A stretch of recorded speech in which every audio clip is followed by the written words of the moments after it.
You ask Tiger to solve. This deals with linear equations with one unknown. The final result is x equals 97. Let's solve it step by step. Swap sides. Group all constants on the right side of the equation. Add 3 to both sides. Simplify the arithmetic. Convert the integer into a fraction. Combine the fractions. Combine the numerators. Isolate the x. Multiply both sides by 2. Group like terms. Multiply the coefficients.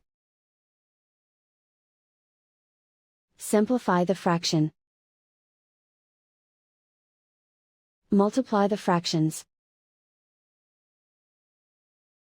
Simplify the arithmetic.